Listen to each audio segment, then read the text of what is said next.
And I mean, I'm trying to think of a specific example now, and it's not coming to mind. But there are times where we are required to do things that are very uncomfortable and seemingly from the outside, um, it could seem like it was unwarranted and harsh.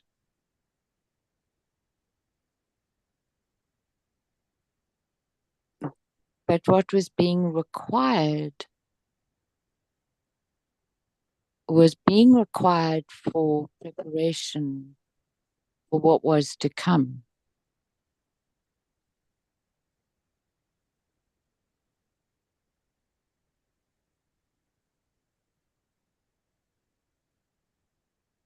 And we don't recognize the compassion in that.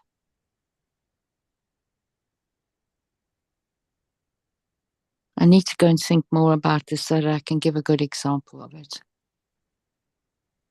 I think it's been washed out, because the way that the rulers, the politicians, they use the words, it has a different meaning than what we used. Oh, yeah. For them, when they say, keeping peace, it can mean, killing somebody, make war or something like that. Yeah.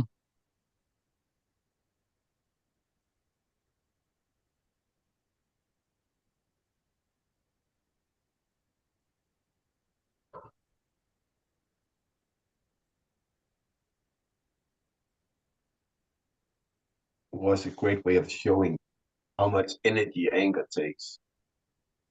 Yeah.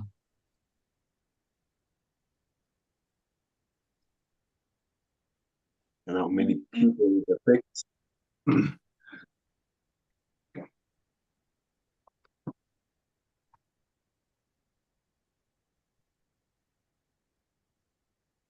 I think the truth is the good feeling, the inner feeling. So the truth has to come from inside out. It has to be based on something. Yeah. Yeah. Truth and authenticity for me are very closely Yeah. connected. Agreed. They're not exactly the same, but the connection is very strong.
Mm.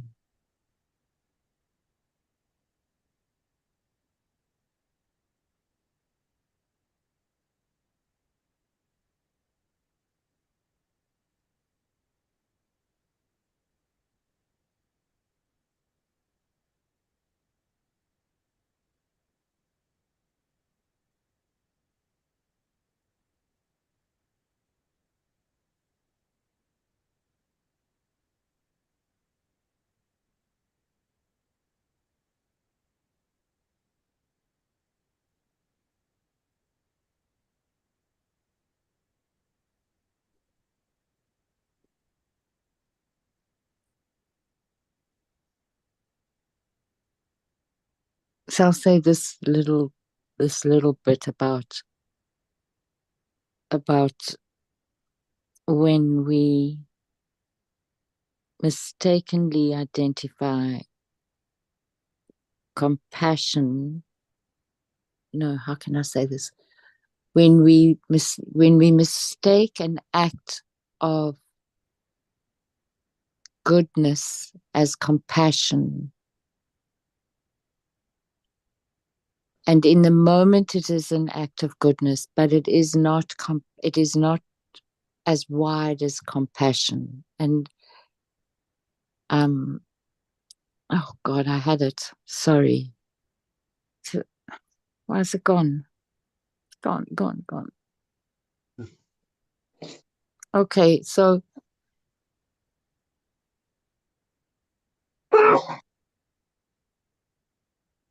my example went, I'm sorry, I don't know why, but if I go to the example that we often use here about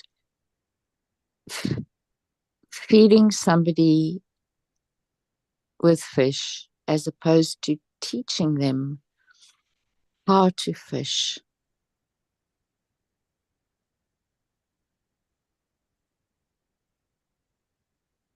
And you might have someone in the beginning that is so weak physically that they really can't. They cannot learn anything. And you have to be able to feed that body first. So if you continue to feed the body and never teach it to fish, that lacks compassion.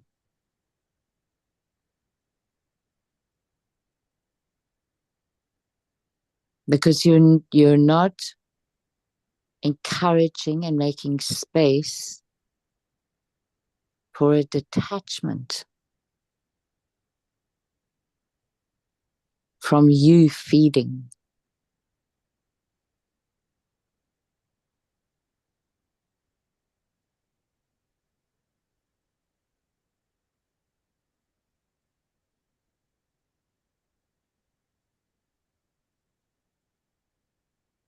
And that's why I say it's a very subtle energy.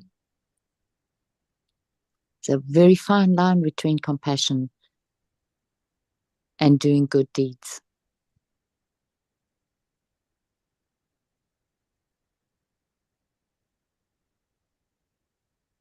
Compassion is allowing them to work from their inside out instead of just working from Exactly. your inside out. Exactly, Heinz. You facilitate their empowerment and their capacity to go from inside to outside.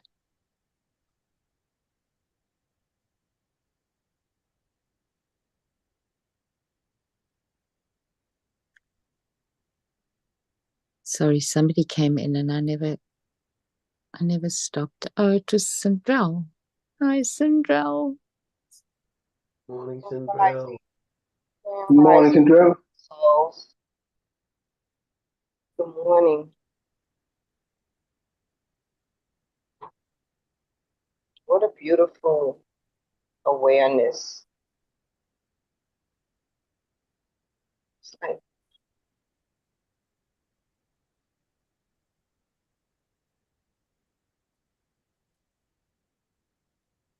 compassion versus good deeds.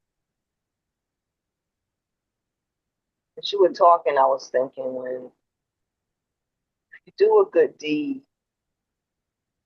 like feeding someone fish,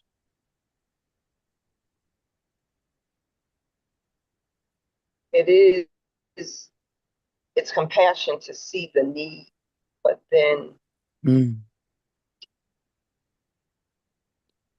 when you make that person, when you do it so much and again and again and again, at the point where they are getting strong for the purpose of that level of compassion, and yet you keep doing the good deed. Are you doing it for them, or are you doing it for you to say, I did it? No. Yeah. Because we can be habitual in helping people,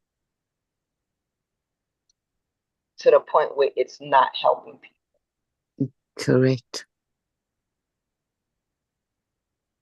I find it especially true with parenting.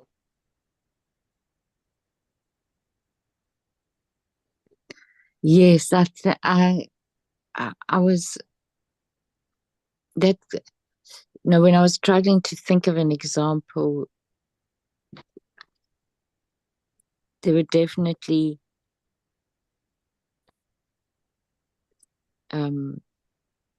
body memories of being a parent in that situation, but I just couldn't come up with a nice, clear example of it. But I mean, so to some extent, the one thing that happens all the time is when a baby starts to learn to walk, right? Yeah. In the beginning, you bend over and hold your fingers out for them to grab, and you walk around like that until you realize, okay, like this is not sustainable. I can't do this anymore. Yeah, but then you stop because it's not sustainable for you. Yeah, But could you have stopped earlier in exactly, order to prepare the child exactly. to develop? Yeah, yeah. So I know I have nothing against like breastfeeding, but there comes a time, when the child is of age where it's a bit and I'll just put it as a judgment. I don't think a 3-year-old should still be breastfeeding. Mm. But if the parent has learned that and the body's producing that, and the more you do it, the more the body will continue to produce. Mm. But it's like you're making the child dependent on you Mm. instead of being able to get up and go get their own juice or water or milk. Mm. So sometimes even older children, the parents, the mother feels the need, all she can, she loves to see her children eat, cook, cook, cook, cook, cook. But I've been doing a little poll lately where I've been asking, women, I've been asking men too, but if there was something you wish somebody would have taught you but didn't, what would that be? And then I was surprised that quite a few women said, I wish my mother taught me how to cook. Mm. She was always in the kitchen. Mm. She always turned out the food. Mm. And I don't know how to cook. Mm. Mm. That's such a great question, Sinjal. I love that question.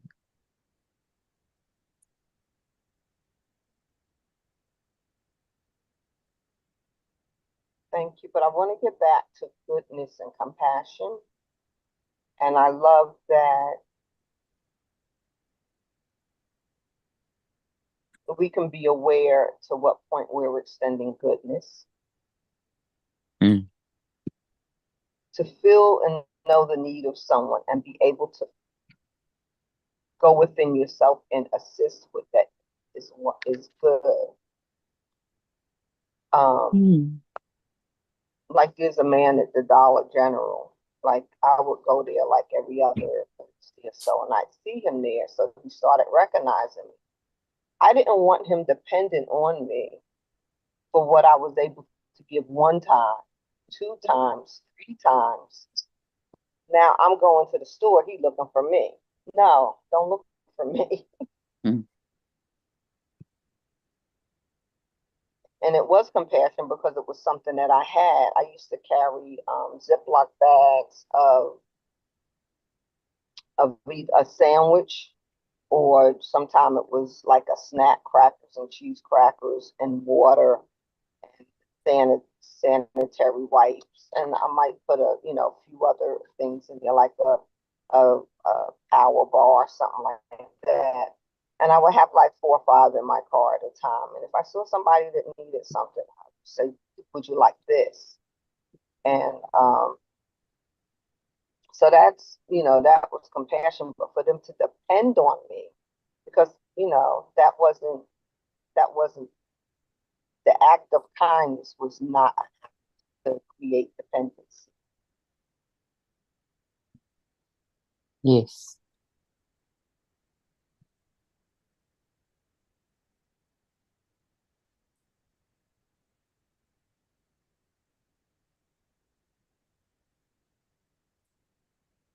I think compassion mixes with wisdom really well when it's properly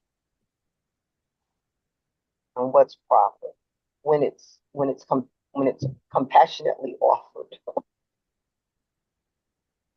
Mm. Because wisdom knows when to pull back and give room and breath and opportunity for independence.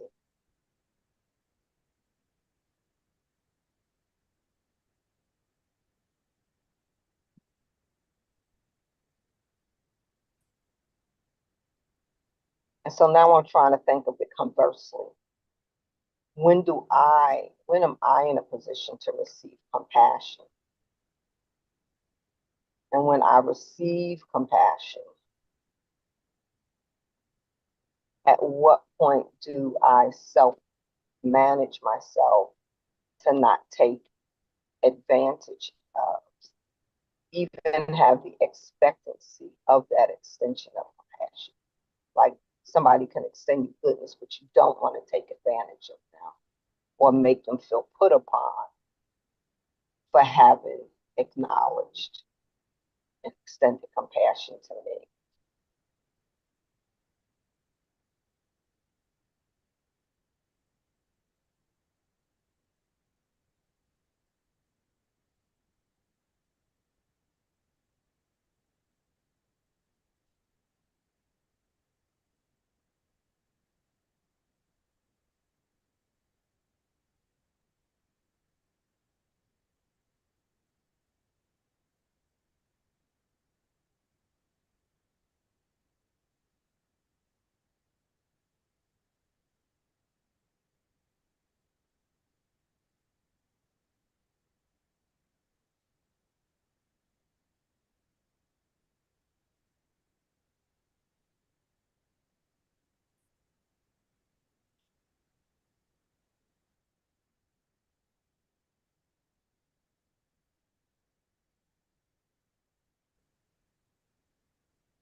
And compassion is the next step from putting oneself in somebody else's shoes. Maybe I'm rapid.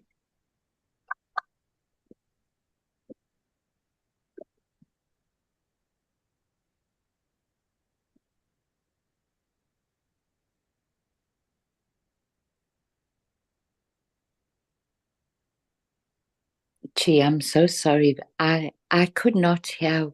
I could not make out what you were saying. It didn't make sense to me either.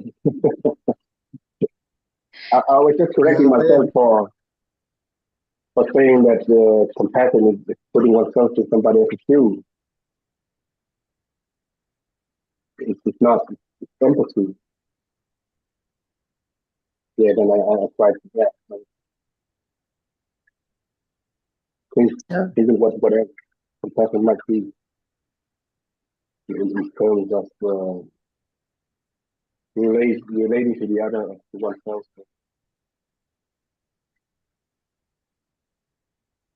Yeah, I don't know, I couldn't hear you very well, Chi. No, me neither. The sound all of Close yours. to the sorry, it's my earpiece. Because I'm cooking and I'm wearing an earpiece. And Oh, okay. yeah, it's Sure. causing. Yeah, I heard that piece that you're cooking. Yeah. Sorry. But you said something Yeah. about compassion versus empathy. Yeah. I also got the word empathy, but I wasn't sure.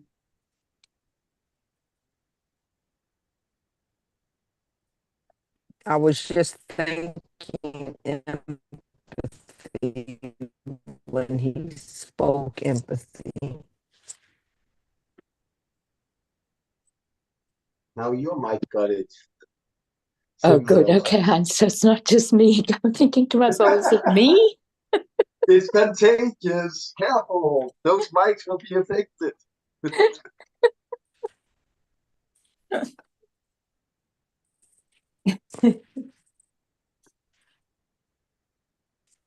Hmm.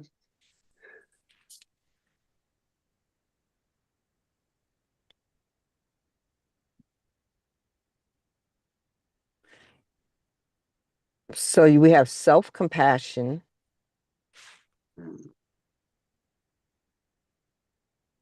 And the phrase "too much of a good thing is not good." So you can have self-compassion, but you don't want so much self-compassion that it becomes pity, self-pity. Mm.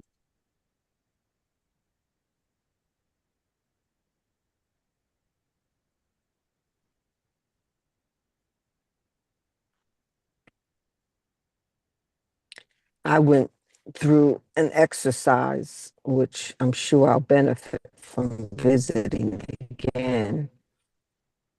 Some things you just have to let season out. I went through an exercise of empathy. And it was empathy for self, empathy for others, and empathy for circumstances.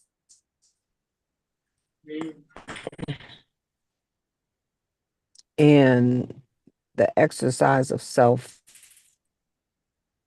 of raising the sensitivity of self-empathy, raising it up, visualizing yourself or looking at a picture of yourself as a child. And while I thought the exercise was for one objective, I ran into a heart wall that I was not expecting.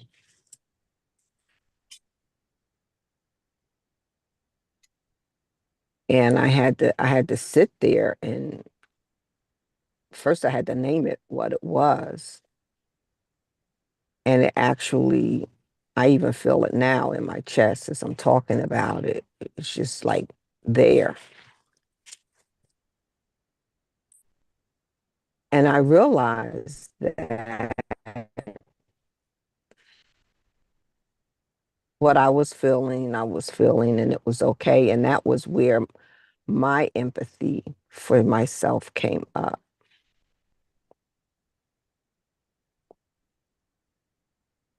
And I did not get or journey too much further than that at that time, because sometimes you got to sit at the wall and get the lesson.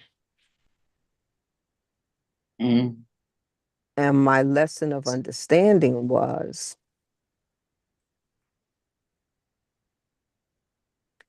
that I was not, we could say, taught or exercised to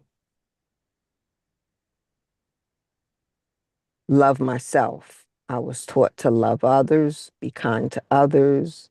Everything was to the outside acts of kindness. And even to circumstances. And that made me comply to circumstances, not to cause waves or problems, to be seen and not heard, kind of thing. Mm. But that was my 2, 3, 4, 5, 6, 7-year-old self that had ingrained very strongly to be pleasant, to be kind to others. Now, my immediate needs were met. So I didn't even know of my needs. I was fed, I was clothed.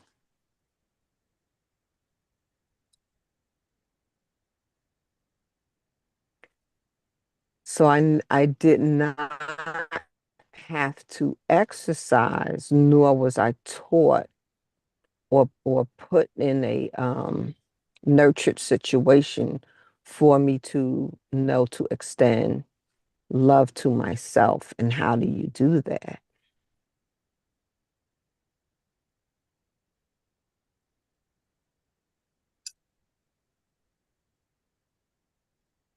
But I was always nurtured and taught and praised for, oh, that's nice. You did a good job. Thank you. Oh, you did this. Always admonished for doing well for others. So that's what was, enforced. And that's what was praised and supported. And that's the muscle that grew. But self-love, it didn't grow because I didn't have a need to grow that. But there is a need to be taught to grow that before you need it. The saying is, dig your wells before you're thirsty. Mm. And I'm just getting it right now that I believe that is a vital ingredient to having healthy boundaries.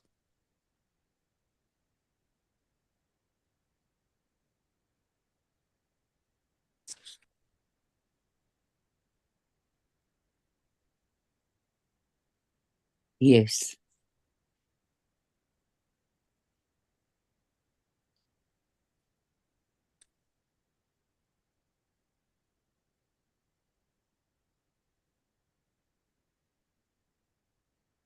It's awareness of all the patches of a garden that need to be watered.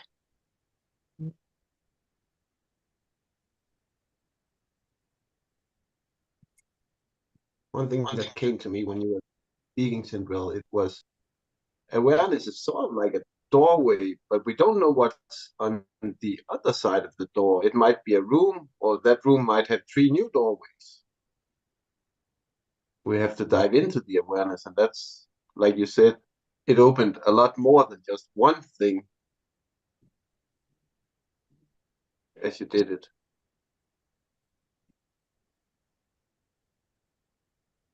Exactly. Oh, thank you so much for saying it. Yeah, that's a really good one. So I'm gonna put a picture in the chat. New painting. Yeah, and Woo! it's called what? Ooh. What? Dash next. And it's doorways. You don't know what's behind the doggone doorway. Oh my God, Sindel.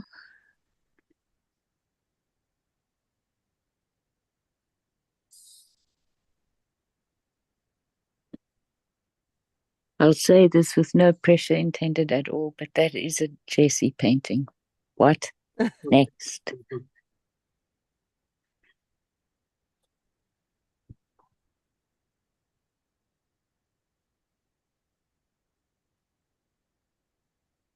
If you don't mind, while I'm sharing, if I can show you two others. We'd love that.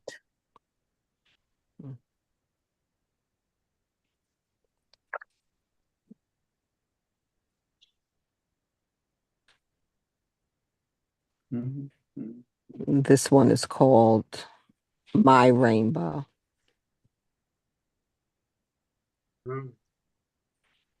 Have you shared them yet? I don't see him. Oh, I didn't send them yet.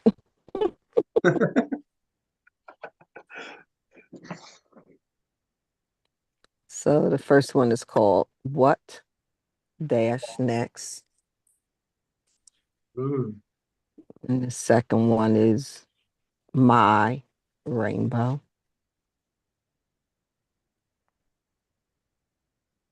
Wow. Kaylis would love your what next, I think.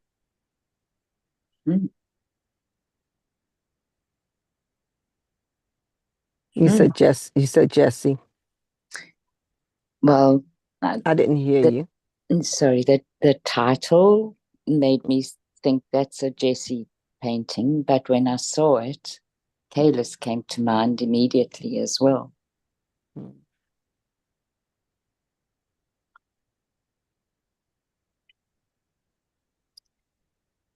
My Rainbow. Wow. It reminded me of Northern Lights. Yeah. It's gorgeous, Sandra. I love your paintings.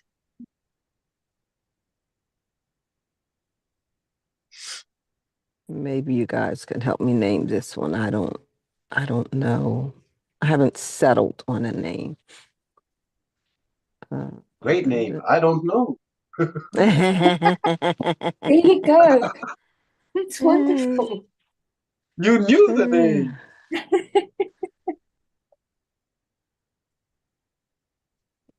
Did I send it? I'm not sending. Okay. Nope.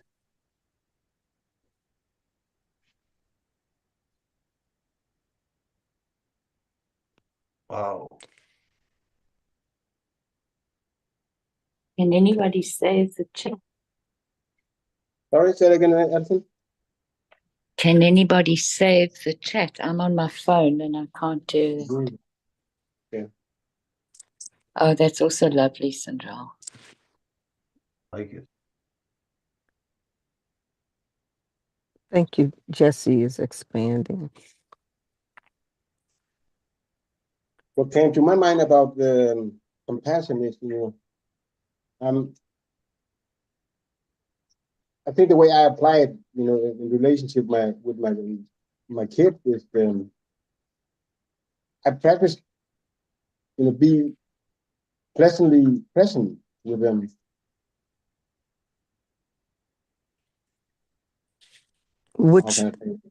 Which one are you referring to? One of the paintings? Oh no, sorry. I referring to compassion. No. Just talking about compassion. But the first one is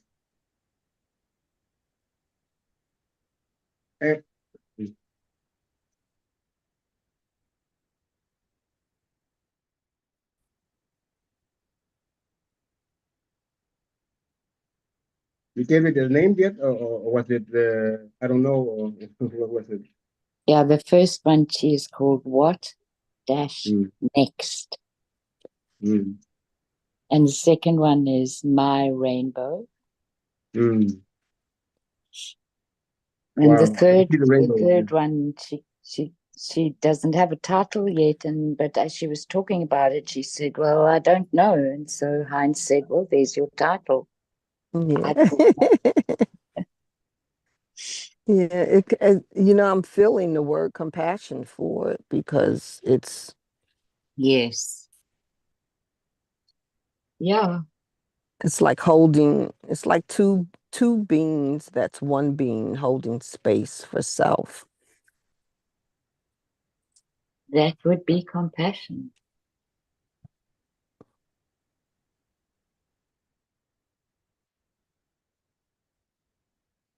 And she said the word holding, then holding compassion. Yeah.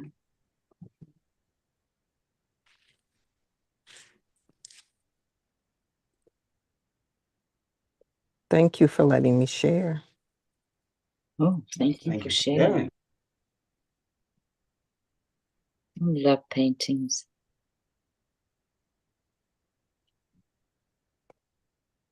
It's emotions and colors.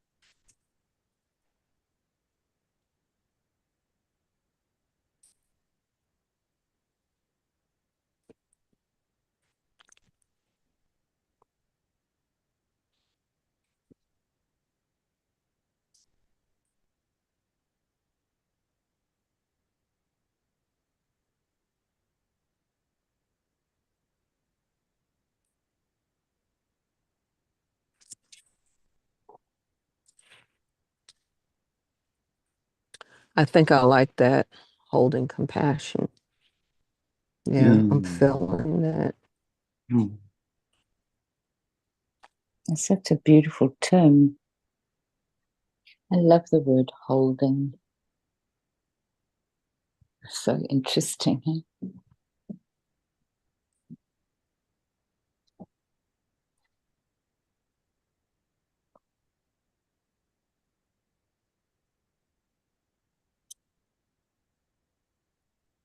We It's don't. like a hug. Yeah, exactly.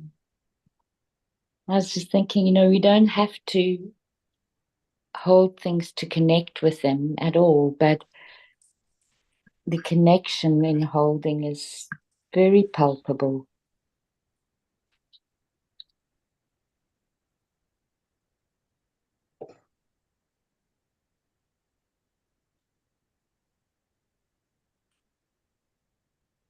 Thank you all.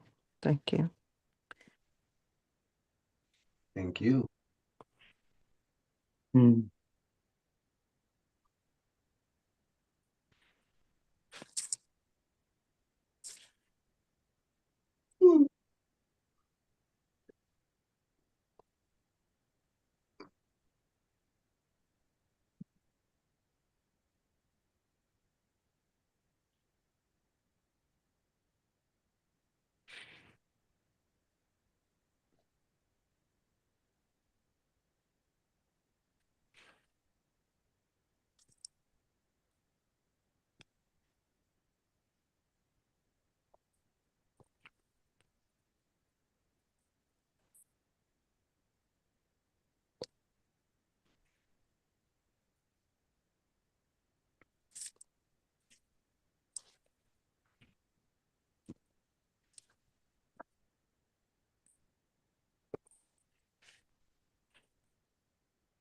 I have a random thought.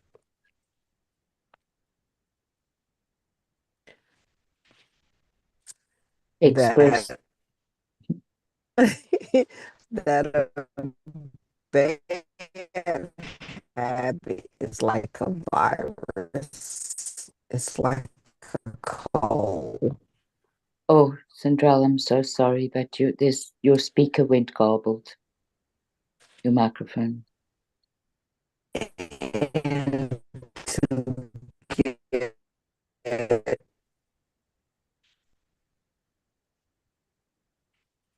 Okay, can you hear me now? Yeah, now it's clear. Great. Right. Okay, thank you.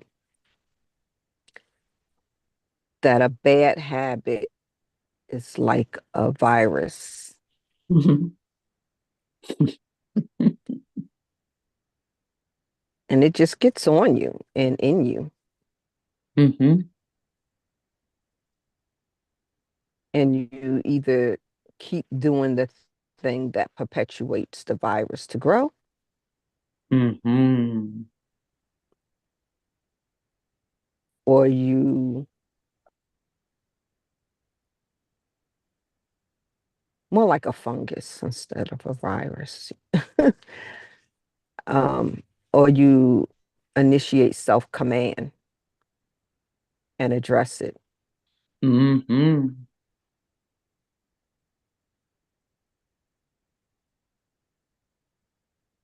We had a great example of that this morning.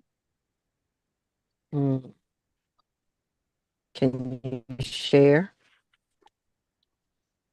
Well, Jesse was sharing an experience of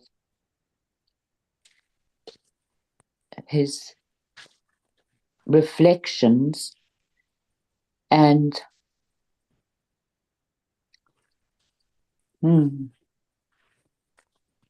so in the beginning it was his reflection of what had taken place in the heat of the moment, in an exchange with somebody, and then he was asked, why so angry? And he couldn't answer. But he paid attention to the question. And so he kept on digging, as it were. And he came to a lesser level, in a way. And it was a concept of accuser and accused, as opposed to, he didn't use these words, but in some ways, I think perhaps his experience was quite close to abuser and abused, but he really didn't use those words. But accused and accused and accuser was a lesser level of the intensity of the experience that he usually has in some of those heated moments. And so he worked with that, and that's where that was his impetus to getting to in here and out there, by working with the experience of accused and accuser. And eventually what happened was the one night in the days of this happening, as he went to sleep, he just had the sensation of the anger being weeded, of it being pulled out. And so for me, it would be very much what you've described, that you can let anger take over and grow, or you can have self-command and reflect and say, okay, this needs to be done with now. It's not good enough. I don't want this anymore.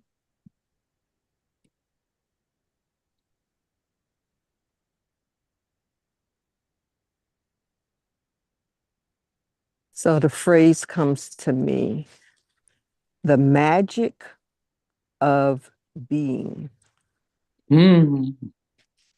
Oh, that's gorgeous. for in that moment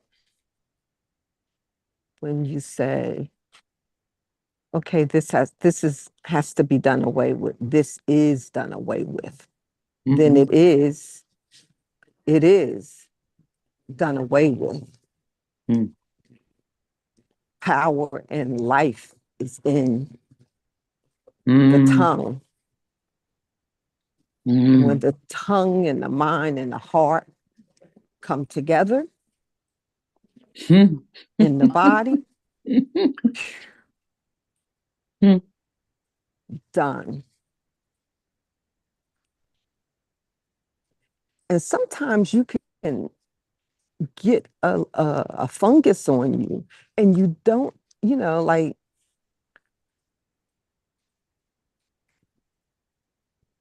like you don't recognize it for what it is because you might Mhm. think that you're in an environment where you can tolerate whatever. Mm. And it just kind of like attaches to you. So I'll put myself out there. I can cuss like a sailor and put him to shame under the table.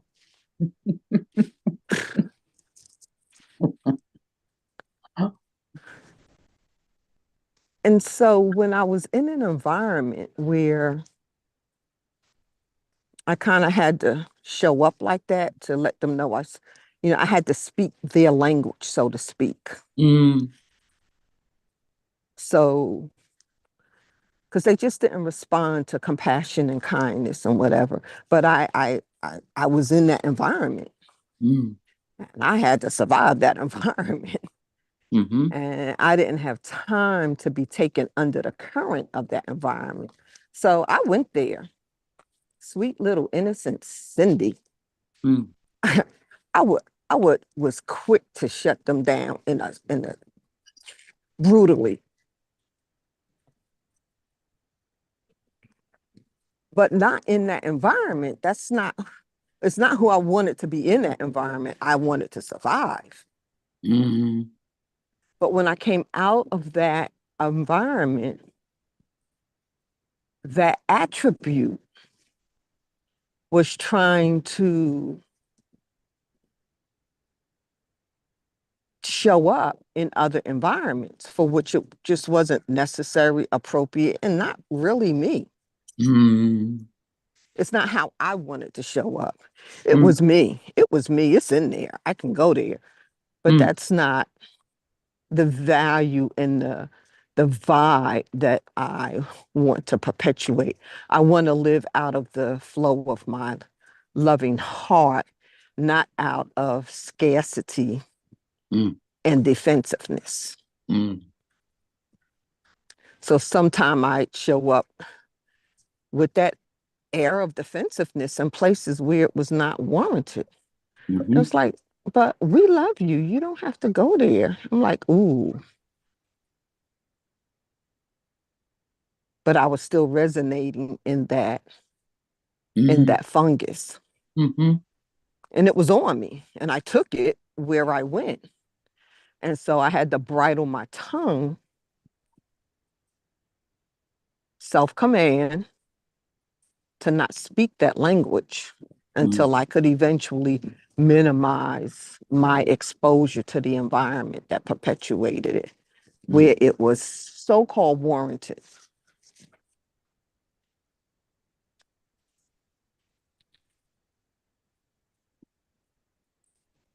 So do you become the environment that you're in, or do you change the environment where you're going, where you are, with who you are?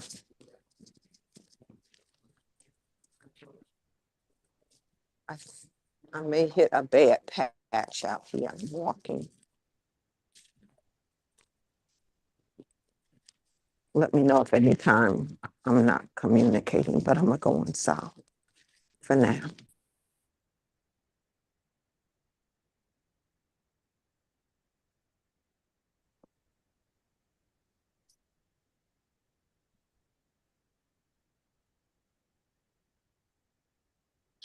What I like about what you spoke to, Sindrel, was that recognition of where you can influence things by how much.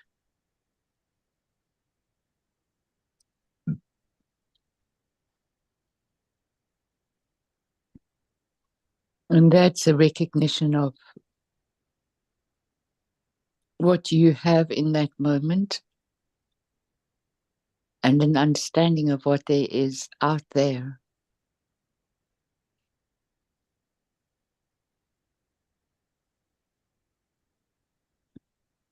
And that takes a long time, I think, for a lot of people to be able to recognize that. So sorry, Hans. Oh, I was just saying it takes a lot of awareness. It sure does. I would agree with that for sure.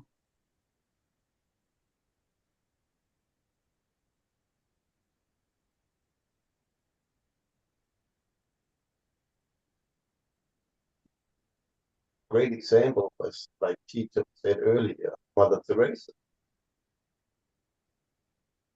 She didn't change with the environment. She stayed the same no matter where she was. Mm. Mm.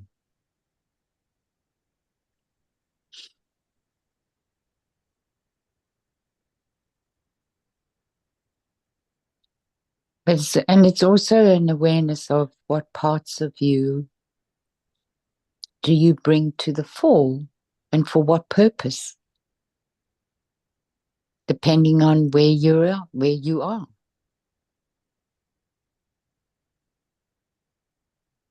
And to have that kind of awareness there, I can. Thank you. Oh, excuse me. Thank you. To have that kind of awareness for me, I just get the image of having a very stable core from which one operates. Not fixed, but stable.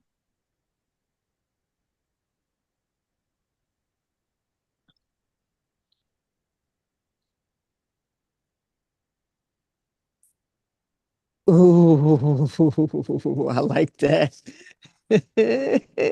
Not fixed, but stable. Mm-hmm.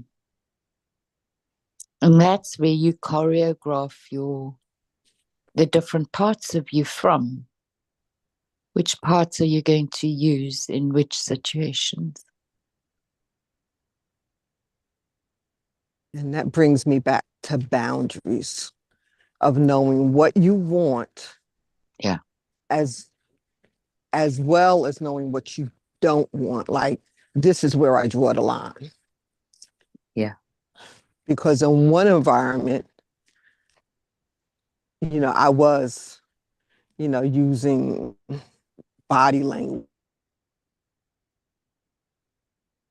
defensive, power, dominion, anger, you will not mess with me kind of information. Yeah. But in the same day, going home, I didn't want that on my kids. And then yet I was still in an environment that wanted to trigger that out of me. And I was like, do you need me to act like a bee? Is that what you need? And that person kind of needed that. But I refused to be that. I'm not gonna be a bee. I ain't trying to, I've been working hard all day, using up all my energy to be what I've had to be on a job to survive, to come home. When I come home, I don't want to be a bee. Yeah. I don't want to be that. Yeah. I want to be a loving wife. I want to be a loved wife, and I want to be a loving mother and a loved mother. Yeah. And I can't bring warrior bitchdom home and expect for home to be nurturing, a reciprocal nurturing.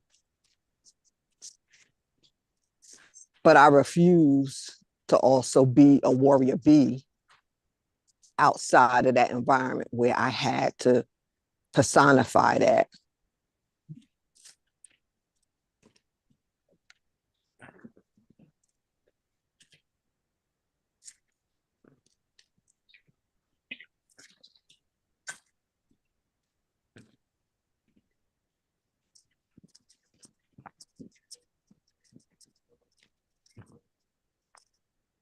But the fungus can stay on you and other people can pick it up, you know, and some people like to pluck at the fungus.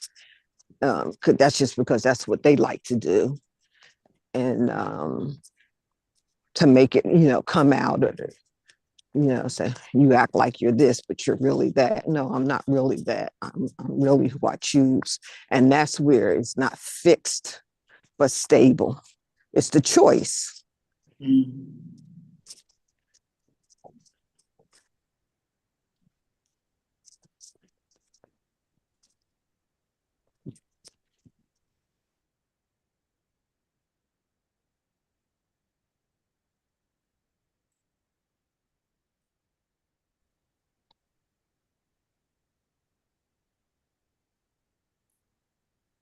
Yeah.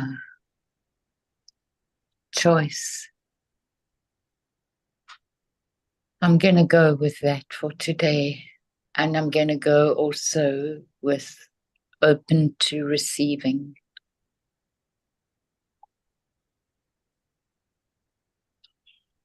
Have a blessed day, Alison. Thank you so much, everybody. Thank you again, Jess. Have a great day. Bye. Bye. Bye, Allison.